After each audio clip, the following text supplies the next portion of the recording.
নমস্কার বন্ধুরা, কেমন আছেন সবাই। আজকে আমি হাতে মেখে কচুরলতি রান্না করব। তাই কচুরলতিটা ধুয়ে এখানে আমি পেঁয়াজ কুচি আর এখানে আমার কিছু বাটা মশলা আছে, যেমন রসুন, তারপরে নারকেল বাটা, সরিষা বাটা।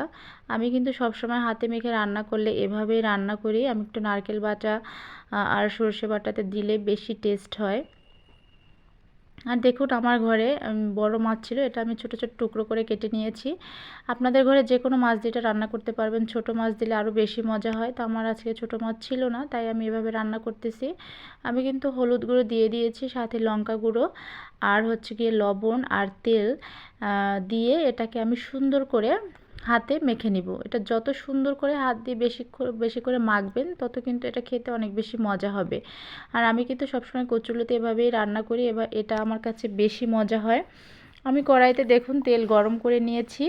এখন আমি এটা ঢেলে হাত দিয়ে একটু ছড়িয়ে চেপে চেপে দেব। আর এটা কিন্তু একদমই আমি বেশি জল দিব না, একটু বাটিটা ধুয়ে জল দিয়ে নিব। ঠিক আছে, এটা কিন্তু একদম মাখা মাখা হবে। আপনারা অবশ্যই বাসায় ট্রাই করবেন, এটা যে খেতে অনেক মজা হয়, অনেক মজা হয়। আপনারা না খেলে বুঝবেন না বন্ধুরা। তাই দেখুন, আমি চাপা দিয়ে দিয়েছি, কিছুক্ষণ চাপা দিয়ে রান্না করে পরে আমি দেখুন চাপাটা উঠিয়ে নিয়ে এখন দেখুন আমি একটু নাড়াচাড়া করে উলট পালট করে দিব। তাহলে দেখুন এই যে ঝোলটা কিন্তু অনেকটাই শুকিয়ে আসছে। আর ঘ্রাণটা যে বের হয়েছে বন্ধুরা, মানে বলার মতো না।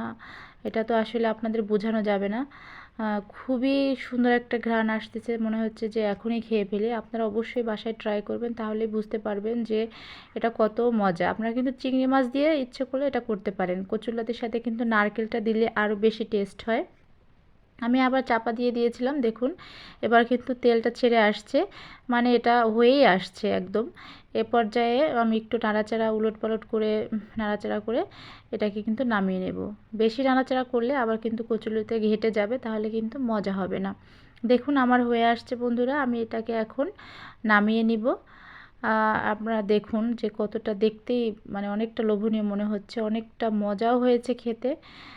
আপনারা কিন্তু অবশ্যই বাসায় ট্রাই করবেন বন্ধুরা। আমার ভিডিও দেখবেন, পাশে থাকবেন, সবাই ভালো থাকবেন। Bye bye.